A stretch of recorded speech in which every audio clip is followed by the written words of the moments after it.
ठाकरेंच्या शिवसेनेचे 6 खासदार लवकरच शिंदेंच्या शिवसेनेत प्रवेश करण्याची शक्यता. पावसाळी अधिवेशनाआधी पक्षप्रवेश होणार असल्याची माहिती. ऑपरेशन टायगरच्या माध्यमातून खासदार शिंदेंच्या शिवसेनेत दाखल होण्याची शक्यता. राजकीय भवितव्याची चिंता. मतदारसंघामध्ये विकास कामांसाठी निधी मिळत नसल्यामुळे आणि विधानसभेतील पराभवानंतर ठाकरेंच्या शिवसेनेत असलेल्या अस्वस्थतेमुळे ठाकरेंचे खासदार शिवसेनेत जाणार अशी माहिती.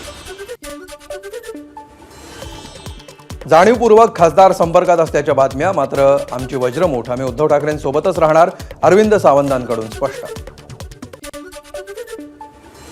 कुणीही संपर्क केला नाही, काहीही नसल्यामुळे ईडी सीबीआय काही करू शकणार नाहीत. ठाकरेंच्या शिवसेनेचे खासदार राजाभाऊ वाझ यांची प्रतिक्रिया. शिवसेनेचे मंत्री उदय सामंत यांचा एबीपी माझाच्या बातमीला दुजोरा. येत्या 90 दिवसांमध्ये टप्प्याटप्प्यानं ठाकरेंच्या शिवसेनेतील नेते शिंदेंच्या शिवसेनेमध्ये प्रवेश करणार, उदय सामंत यांचा दावा. शिंदेंच्या शिवसेनेचे आमदार टप्प्याटप्प्यानं भाजपत जाणार होते, अरविंद सावंत यांचा दावा.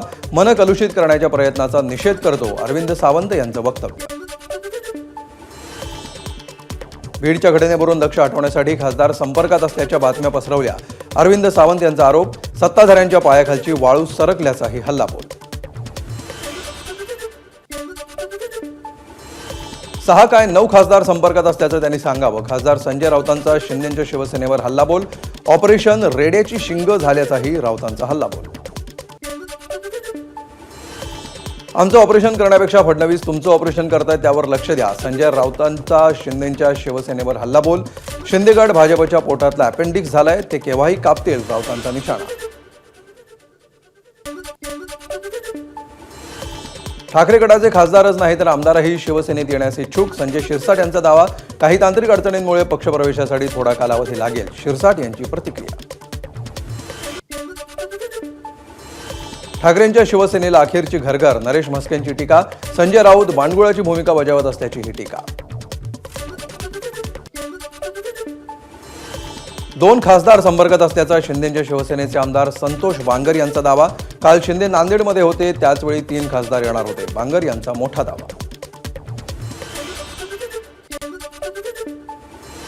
ऑपरेशन टायगर अंतर्गत जर ठाकरे गटाचे 6 खासदार फुटले तर सध्याच्या परिस्थितीमध्ये कायद्यानुसार त्यांना कोणतीही अडचण येणार नाही, विधिमंडळाचे माजी प्रधान सचिव अनंत कळसेंचा दावा. राष्ट्रवादी काँग्रेस शरदचंद्र पवार पक्ष सोडून कुठेही जाणार नाही, भाजप प्रवेशाच्या चर्चेवर समरजित घाटगेंची माझाला प्रतिक्रिया.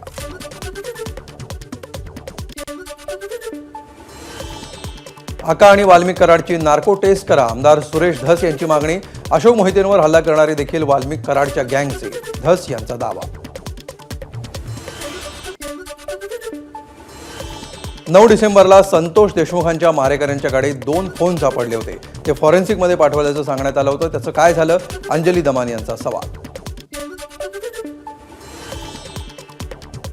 मुलगा शिशिव मुंडे फ्रस्ट्रेशनमध्ये, करुणा मुंडेंचा दावा. फूट पाडा आणि राज्य करा हेच धनंजय मुंडेंचं वागणं, करुणा मुंडेंचा आरोप. माध्यमांसोबत बोलताना धनंजय मुंडेंच्या मुलाला अनेक कॉल आल्याचीही करुणा मुंडेंची माहिती.